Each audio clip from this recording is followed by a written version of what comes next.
സുനില, ഈ ഭൂരിപക്ഷം ഞാൻ ഈ പിന്നെ വി ഡി സതീശനുമായിട്ടുള്ള ഒരു 4-5 നമുക്ക് വിരലുണ്ടാവുന്ന കുറച്ച് പേരുടെ ഭൂരിപക്ഷം താരതമ്യം ചെയ്ത് നോക്കി. അപ്പോൾ ഇതിൽ ഏറ്റവും കൂടുതൽ ഭൂരിപക്ഷം, ഒരുപക്ഷെ കേരള ചരിത്രത്തിലെ ഏറ്റവും വലിയ ഭൂരിപക്ഷം ഇത്തവണ കുഞ്ഞാലിക്കുട്ടിക്കാണ്. 85,327. അപ്പോൾ മട്ടന്നൂരായിരുന്നു കഴിഞ്ഞ തവണ കെ ശൈലജ മത്സരിച്ചത്. ശൈലജക്ക് 60,963 വോട്ടിൻ്റെ ഭൂരിപക്ഷമായിരുന്നു. ആ റെക്കോർഡ് മറികടന്നിട്ടാണ് മലപ്പുറത്ത് കുഞ്ഞാലിക്കുട്ടി ഈ ഒരു ലീഡ് നേടിയിട്ട്. പിന്നെ കോൺഗ്രസിലേക്ക് പരിശോധിച്ചപ്പോൾ ചാണ്ടി ഉമ്മന് 50,907 വോട്ടിൻ്റെ ഭൂരിപക്ഷം, വിഷ്ണുനാഥിന് 30,520 വോട്ടിൻ്റെ ഭൂരിപക്ഷം, ആര്യാടൻ ഷൗക്കത്തിന് 54,851 വോട്ടിൻ്റെ ഭൂരിപക്ഷം, സിദ്ദിഖിന് 45,031 വോട്ടിൻ്റെ ഭൂരിപക്ഷം. ഇതെല്ലാം എബോവ് 30 പക്ഷേ സതീശനിലേക്ക്, വി ഡി സതീശനിലേക്ക് വരുമ്പോൾ അദ്ദേഹത്തിന് കഴിഞ്ഞ തവണത്തെ ഭൂരിപക്ഷത്തൊക്കെ കുറയുകയാണ് ചെയ്ത്. 20,600 വോട്ടിൻ്റെ ഭൂരിപക്ഷമാണ് സതീശന് ലഭിച്ചത്. അതായത് സിദ്ദിഖിനേക്കാളും ആര്യാടൻ ഷൗക്കത്തിനേക്കാളും വിഷ്ണുനാഥിനേക്കാളും ചാണ്ടി ഉമ്മനേക്കാളും എത്രയോ താഴെയാണ്. അതുപോലെ മാത്യു കുഴൽനാടൻ 40,829 വോട്ട്, ഇരട്ടിയിലധികം ഭൂരിപക്ഷം, ഇരട്ടിയിലധികം. അതുപോലെ എത്രയോ പേർ ഇതുപോലെ ഞാൻ പറഞ്ഞത് 140 മണ്ഡലങ്ങളിലെ വിരലുണ്ടാവുന്ന കാര്യമാണ് ഞാൻ പറഞ്ഞത്. ഈ സതീശന് എന്തുകൊണ്ടാണ് ഈ ചെറുപ്പക്കാരുടെ അത്രയും ഭൂരിപക്ഷം പോലും നേടാൻ ഇത്തവണ നേടാൻ കഴിയാതെ പോയത്? ഇത് കേരളത്തിലെ ഓരോ ജനങ്ങളും ചിന്തിക്കേണ്ടുന്ന ചോദ്യമാണ്. പ്രതിപക്ഷ നേതാവ് മുഖ്യമന്ത്രി സ്ഥാനാർത്ഥിയായിട്ട് ചൂണ്ടിക്കാണിച്ച, അദ്ദേഹം തന്നെ പ്രഖ്യാപിച്ച ഒരു കാൻഡിഡേറ്റ് 25 വർഷമായി രാഷ്ട്രീയ രംഗത്ത് നിറഞ്ഞു നിൽക്കുന്ന ഒരു MLA ആയി പ്രവർത്തിക്കുന്ന ഒരാൾ, പാർലമെന്ററി രംഗത്ത് പ്രവർത്തിക്കുന്ന ഒരു വ്യക്തിത്വം, അങ്ങനെ വലിയ PR ക്യാമ്പയിനുകളും ഗിമ്മിക്കുകളും എല്ലാം നടത്തിയിട്ട് പോലും വി ഡി സതീശൻ എന്ന് പറയുന്ന ഈ നേതാവിന് ഇത്രയും വോട്ടുകൾ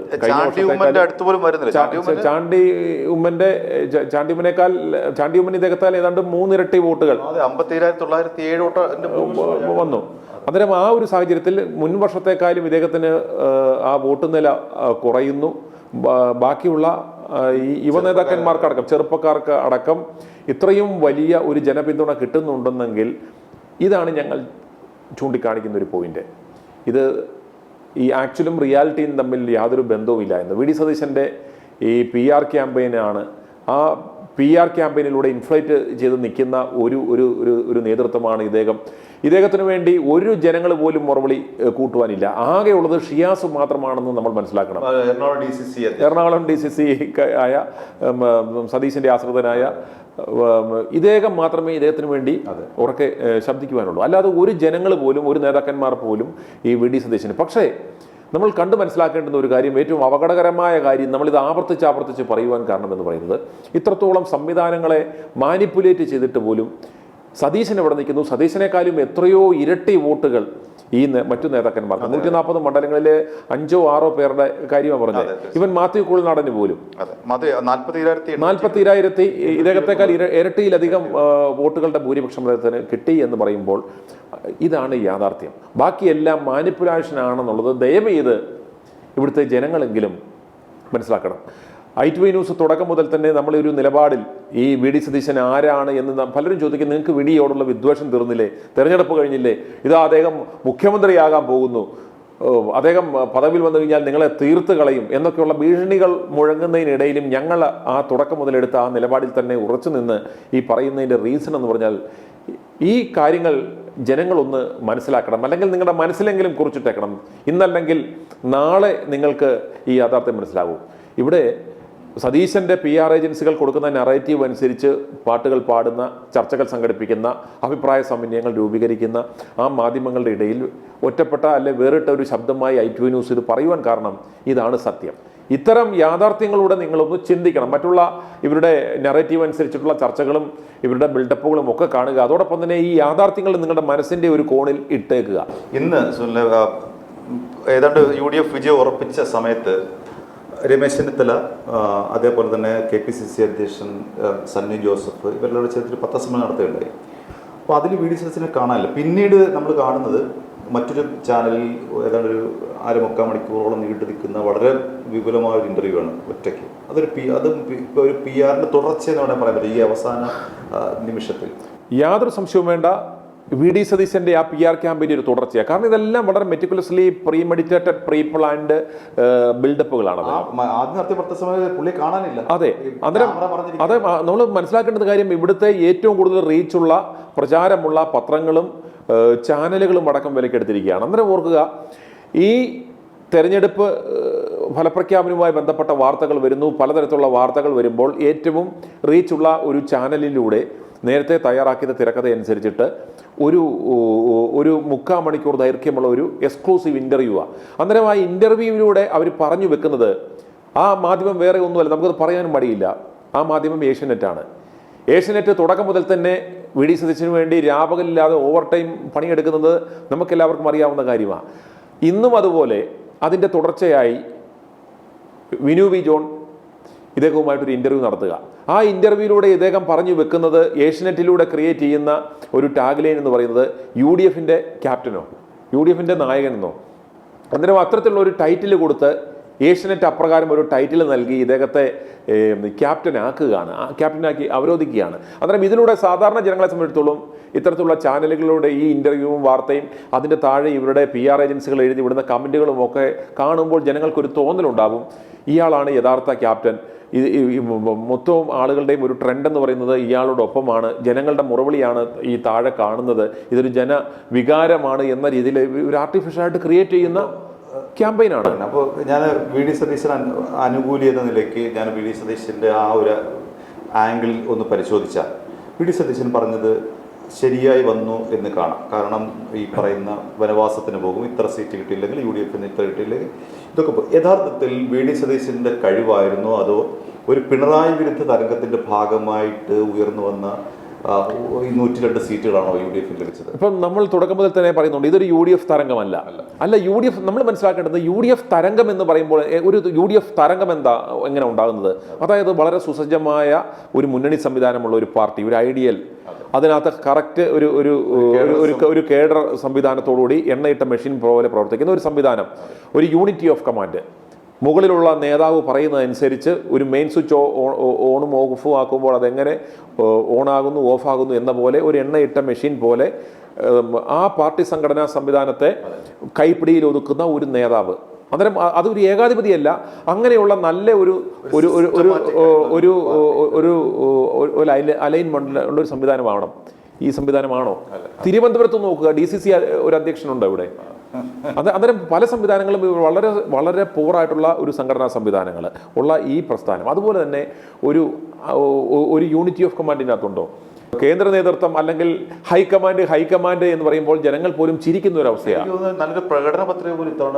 ഒരു നല്ല പ്രകടന പത്രിക പോലും ഇല്ലാതെ വളരെ ഈ വഴിക്ക് നമ്മളിപ്പം ഈ ചില മീറ്റിങ്ങുകൾക്ക് പോകത്തില്ല, ഈ ചായ കുടിച്ചിട്ട് മറ്റേ അവിടെ ഇരിക്കുന്ന കടലാസമൊക്കെ തൂത്തിട്ട് ഇങ്ങനെ ഇരിക്കുമ്പോഴത്തേക്കും മറ്റേ തട്ടുകടക്കാരൻ പൊതിഞ്ഞ് ഏത്തക്ക മറ്റേ പഴംപൊരി പൊതിഞ്ഞ് കൊടുക്കുന്ന കടലാസ് നോക്കി കിടക്കുമ്പോൾ അതിനകത്ത് ഒരു പോയിന്റ് കിട്ടി, എന്നാൽ ഇതായിരിക്കട്ടെ സംഭവം എന്ന് പറഞ്ഞിട്ട് ഇത് കയറി അടിക്കുന്ന സൈസ് ലാഘവത്തോടെയുള്ള ചില പ്രഖ്യാപനങ്ങൾ നടത്തിയ ഇതിനകത്ത് എന്ത് തരംഗമാണ്? ഒരു തരംഗവും ഒരു മണ്ണാങ്കട്ടമില്ല. പിണറായി വിരുദ്ധ തരംഗം, കനത്ത ആന്റി ഇൻക്യുംബൻസി ഫാക്ടർ. അതായത് ഈ 5 കൊല്ലം ഇവന്മാർ കിഴങ്ങന്മാരായതുകൊണ്ടും ഇവരെ കൊള്ളാത്തത് കൊണ്ടുമാണല്ലോ ജനങ്ങൾ വീണ്ടും ഈ പിണറായിയെ വീണ്ടും തെരഞ്ഞെടുത്തത്. അന്നൊന്നും ഇവർക്ക് ഒന്നും അവകാശവാദങ്ങളൊന്നും ഇല്ലായിരുന്നല്ലോ. വീണ്ടും 10ാം കൊല്ലമായപ്പോഴത്തേക്കും രാഷ്ട്രീയ ബോധമുള്ള സാമാന്യ ബോധമുള്ള ഒരാൾക്ക് തോന്നും, എടാ എന്തൊക്കെ കളിച്ചെന്ന് പറഞ്ഞാലും അടുത്തത് ഞങ്ങൾ തന്നെയാണ്. സാധാരണഗതിയിൽ 5 കൊല്ലം നമുക്ക് കസേര കളിയാ.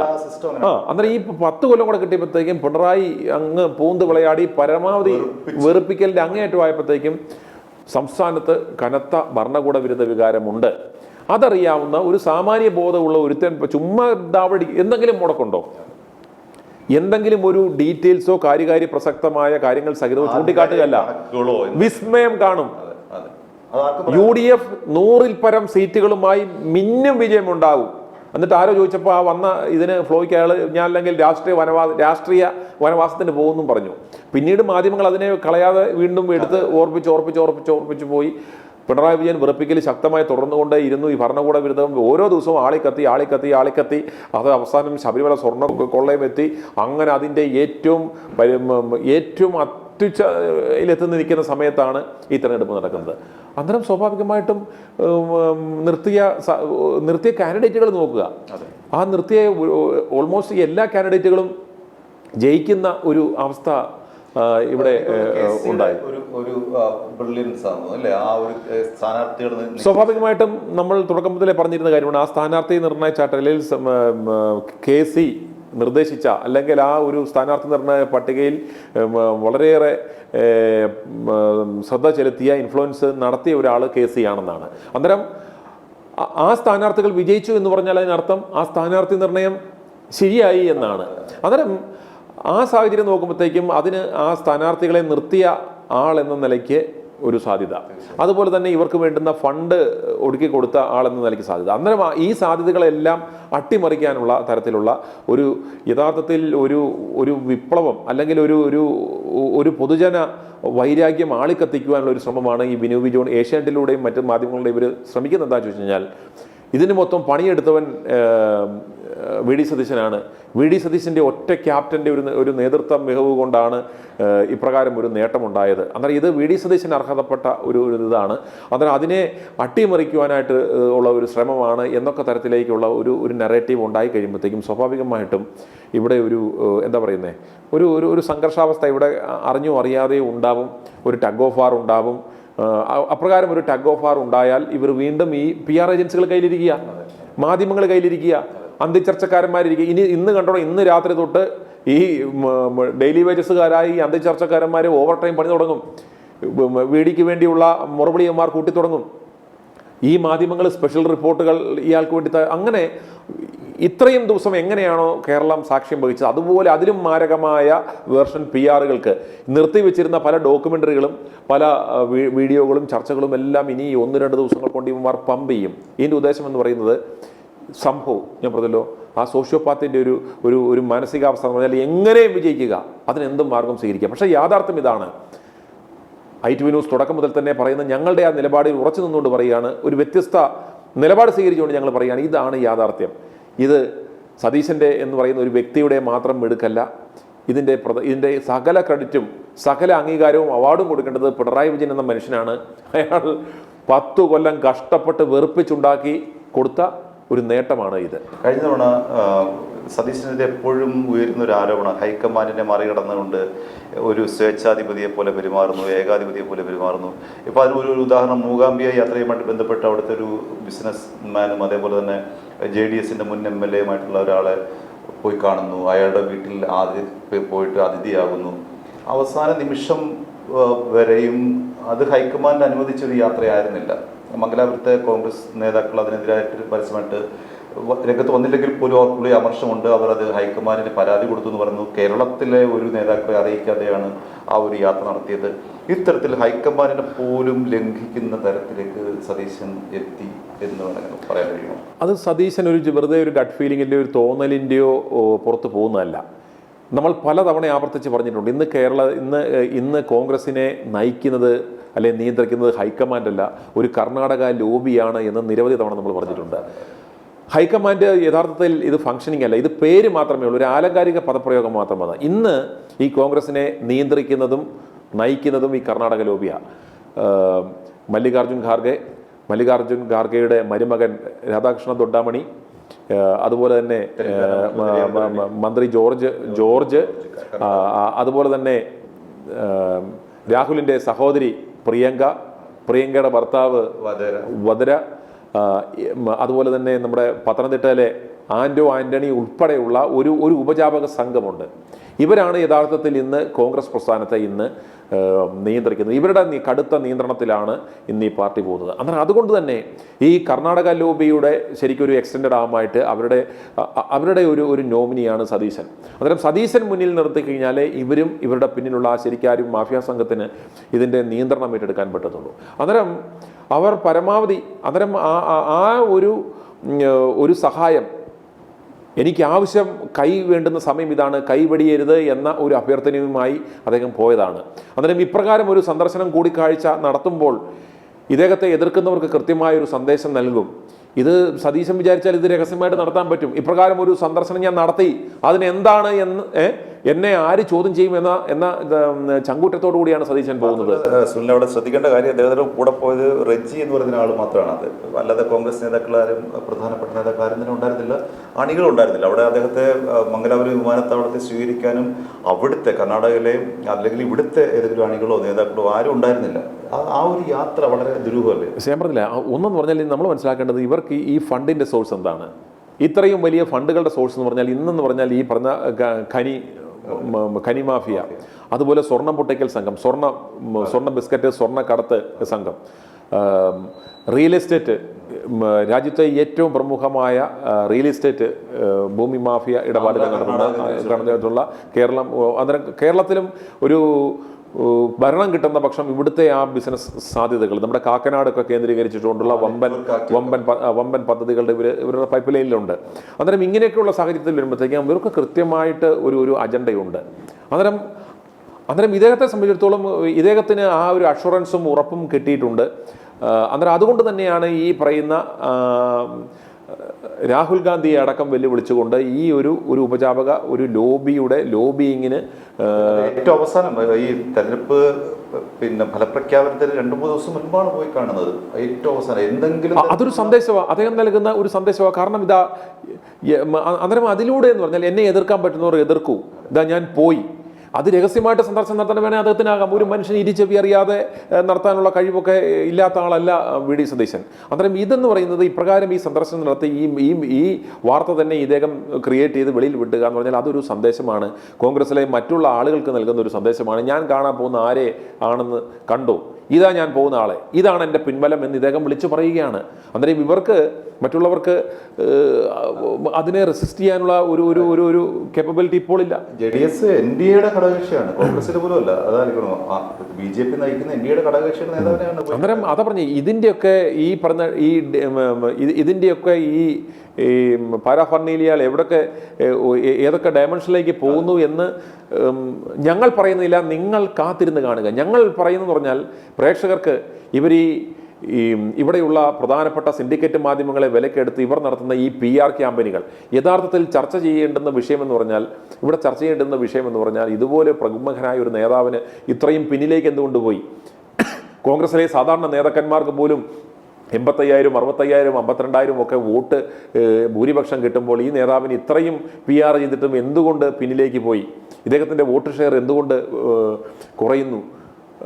അന്നേരം ഇത്തരം ദുരൂഹ യാത്രകളും PR-ഉം ഒക്കെ ഇത്രയും അമിതാവേശത്തിൽ നടത്തുന്നതിൻ്റെ ഒരു ആവശ്യകത എന്താണ്? ഈ ഓവർ വിശ്വാസത്തിൻ്റെ കാര്യം എന്താണ്? ഇത്തരം ചോദ്യങ്ങളും ചർച്ചകളും ഒന്നും ഇവിടെ ഉണ്ടാകുന്നില്ല.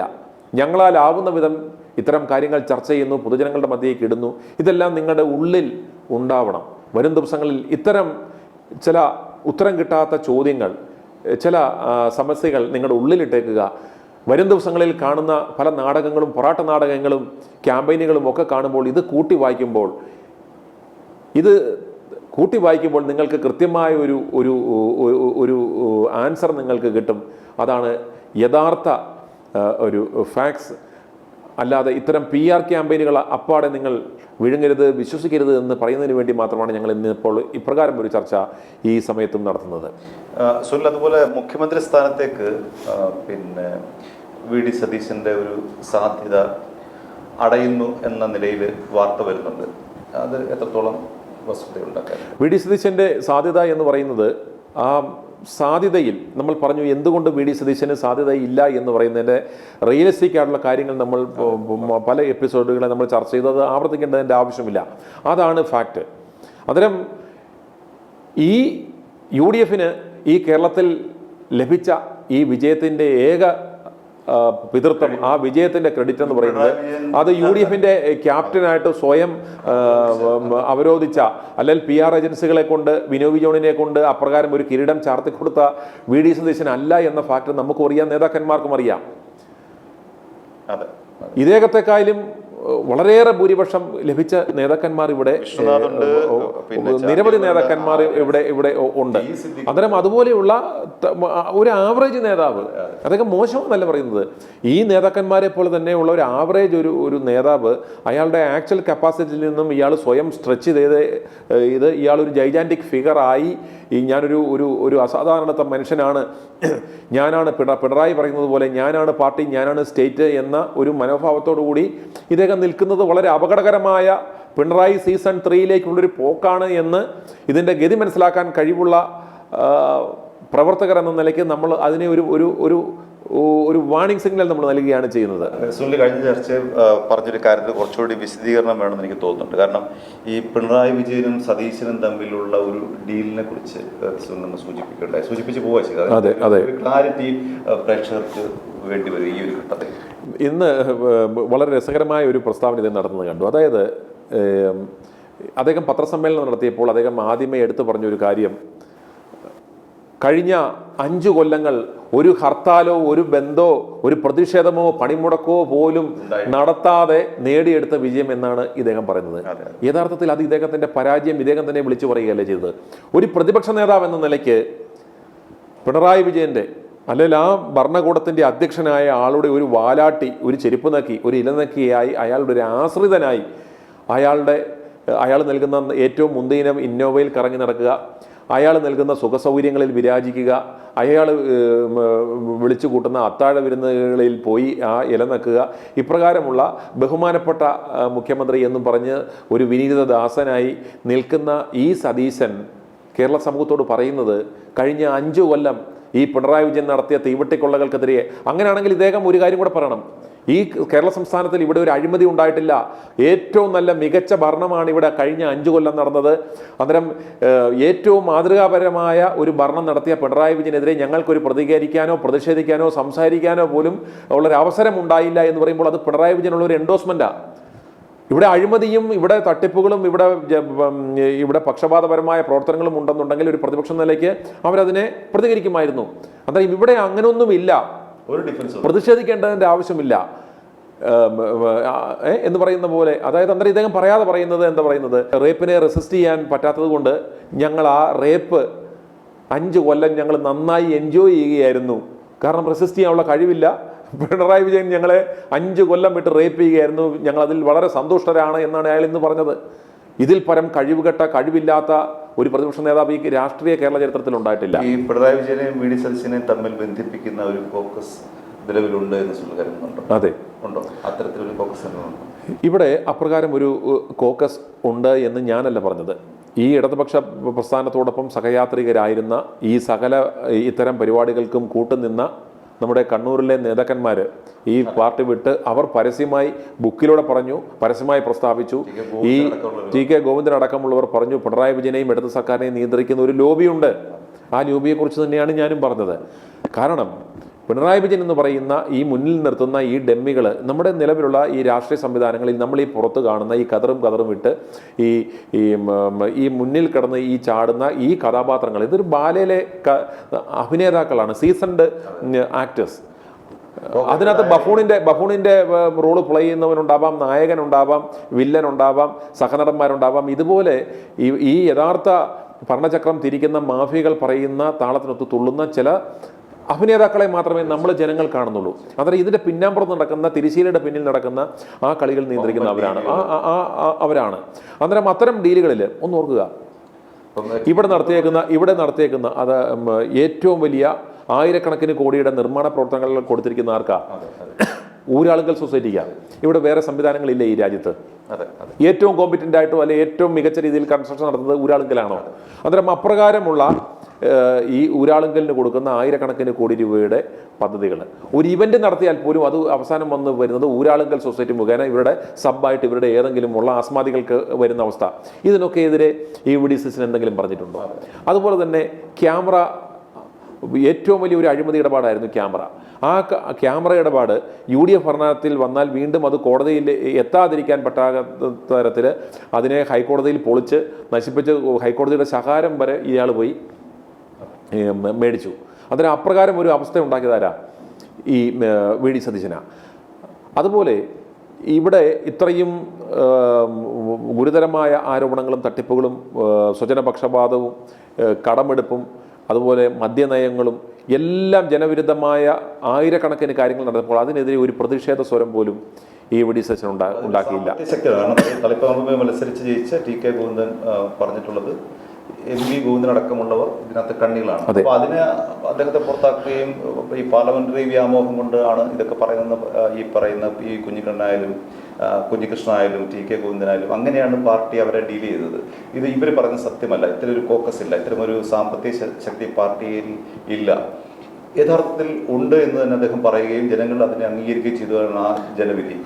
നിസ്സാരം ഒരു കാര്യം നോക്കുക, ഇതൊരു തൊഴിലാളി വർഗ ആ ഒരു കോക്കസ് സതീശൻ വന്നാൽ ഒപ്പം ഉണ്ടാകുമോ എന്നുള്ളതാണ് സംശയം. ആ സതീശൻ, അതായത് ഇടതുപക്ഷം മെയിൻറ്റെയിൻ ചെയ്തു പോകുന്ന ഒരു ഡെക്കോറമുണ്ട്. അതായത് ഒരു തൊഴിലാളി വർഗ പാർട്ടി എന്ന് പറയുന്നു. ആ തൊഴിലാളി വർഗ പാർട്ടിയുടെ നേതാക്കന്മാരുടെ ലൈഫ് സ്റ്റൈൽ നോക്കുക. ഈ നേതാക്കന്മാരെല്ലാം ഇന്ന് ഏറ്റവും വലിയ ശതകോടീശ്വരന്മാരാണ്. അവരുടെ ഉപയോഗിക്കുന്ന ലക്ഷറി വണ്ടികൾ, വാഹനങ്ങൾ, അവരുടെ മക്കൾ വിദേശ രാജ്യങ്ങളിൽ പഠിക്കുന്നു. അതുപോലെ ഇവരുടെ ചങ്ങാത്തമാരുമായിട്ടാണ് ഇവരുടെ ഡീലുകൾ, വിദേശ യാത്രകൾ, അന്നേരം എല്ലാം ആ ഒരു സ്റ്റൈലിൽ ഇവർ പോയിക്കൊണ്ടിരിക്കുക. ഇവരുടെ പാർട്ടി പ്രസ്ഥാനങ്ങളുടെ ഇവരുടെ പുതിയ ആ നിർമ്മാണം തന്നെ നോക്കുക. ആ നിർമ്മാണത്തിന് കൊടുത്ത ആ കോടികൾ, അതെ, ഇത് ബക്കറ്റ് പിരിവ് നടത്തിയതെല്ലാം നമുക്കറിയാം. ഇത് ആര് ഉദ്ദിഷ്ട കാര്യത്തിന് ഉപകാര സ്മരണയായി കൊടുത്തതാണ്.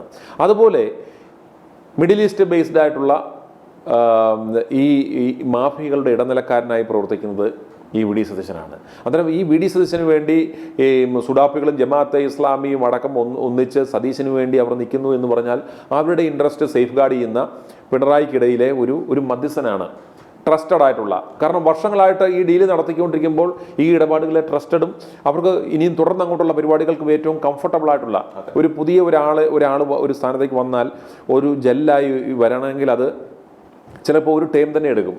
അന്നേരം ഇതുപോലെ ഡേ വൺ ഓൺവേർഡ്സ് ഏറ്റവും കംഫർട്ടബിൾ ആയിട്ടുള്ള രീതിയിൽ ഇവർ നടത്തിക്കൊണ്ടിരുന്ന ഇത്തരം പരിപാടികളുടെ തുടർച്ച ഉണ്ടാവണമെന്നുണ്ടെങ്കിൽ ഇദ്ദേഹം ആവശ്യമാണ്. അന്നേരം ഇതെന്ന് പറഞ്ഞാൽ ഇതൊരു വ്യക്തിയോ രണ്ട് വ്യക്തിയോ അല്ലെങ്കിൽ ഒരു 10 പേരോ ചേർന്നാൽ ഇതൊരു വലിയൊരു കോക്കസാണ്, ആ നെറ്റ്വർക്കാണ്. അന്നേരം ഈ നെറ്റ്വർക്കിൻ്റെ ഈ കർണാടക ലോബിയും ഈ ഭരണകൂടത്തിൽ ഉണ്ടായിരുന്നവരും അന്നേരം ഇതെല്ലാം കൂടെ സംയുക്തമായി നിന്ന് കഴിഞ്ഞാൽ മാത്രമേ ഇത് ഭംഗിയായിട്ട് നടക്കത്തുള്ളൂ. അന്നേരം ഇത് എല്ലാവർക്കും ഒരാളുടെ ആഗ്രഹമല്ല.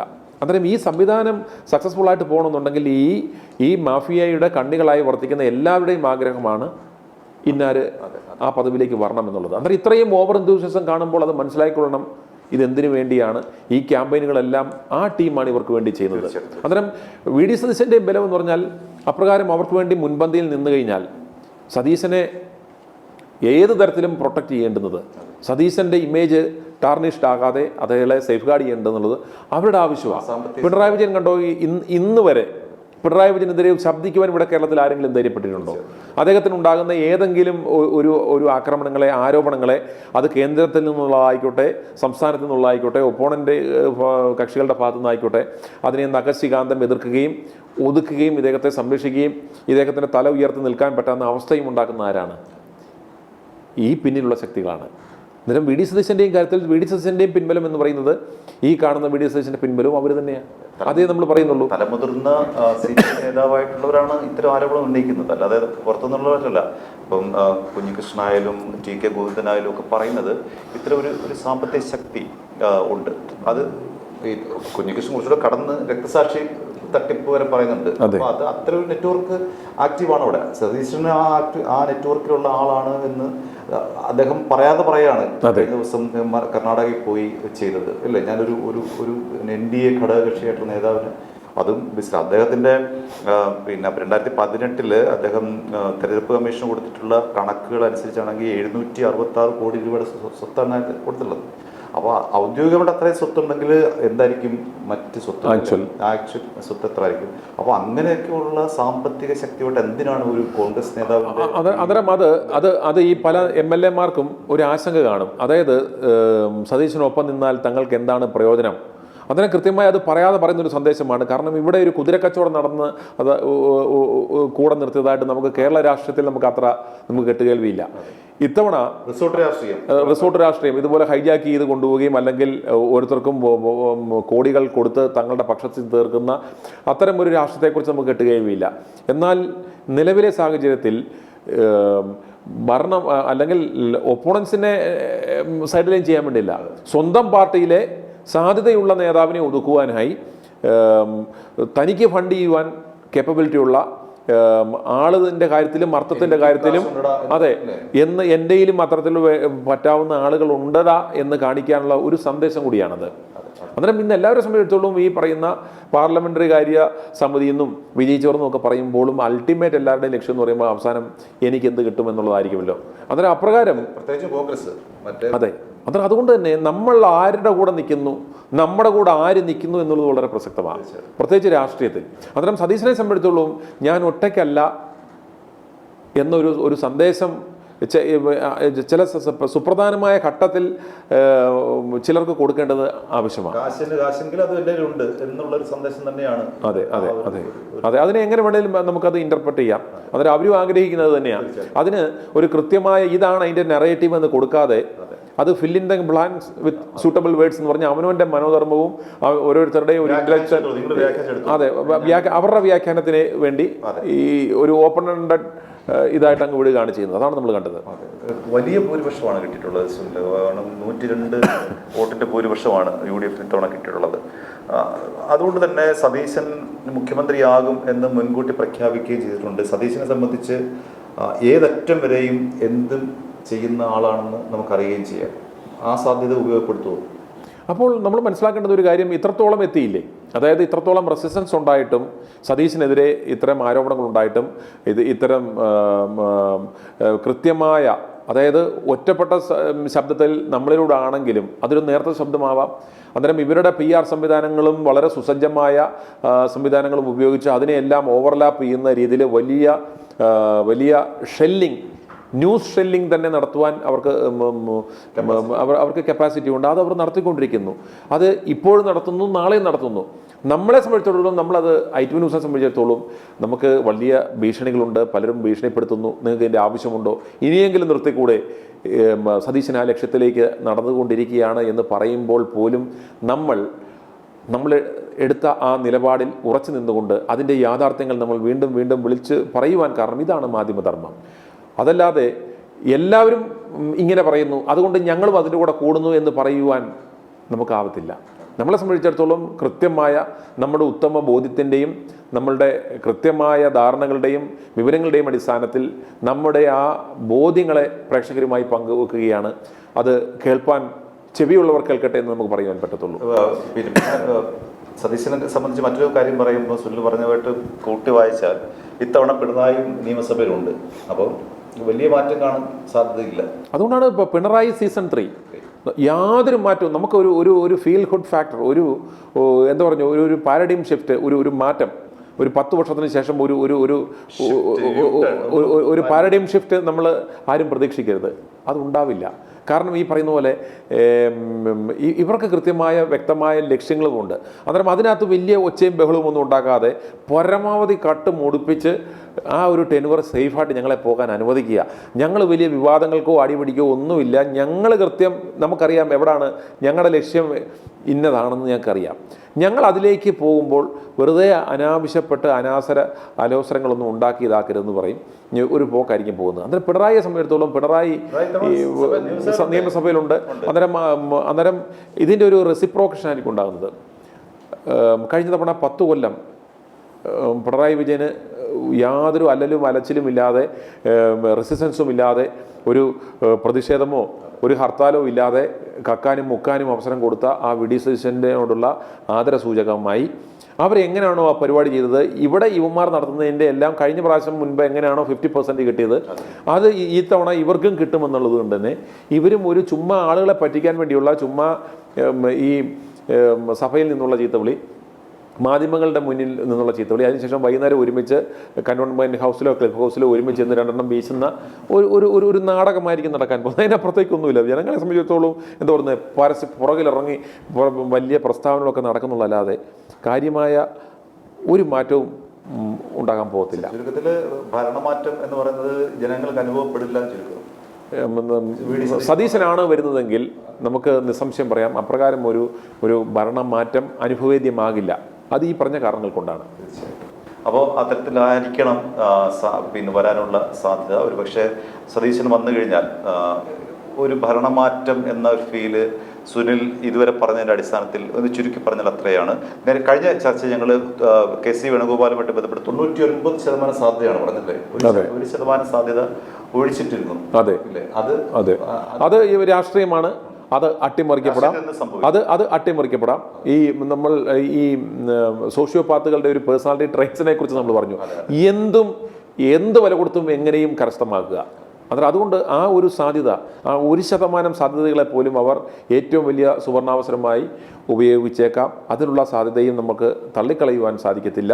കഴിഞ്ഞ ചർച്ചയിൽ അതുകൊണ്ടാണ് 99%, 1% എന്തുകൊണ്ട് എന്നുള്ളതിന്റെ ഉത്തരമാണ് ഈ ചർച്ച.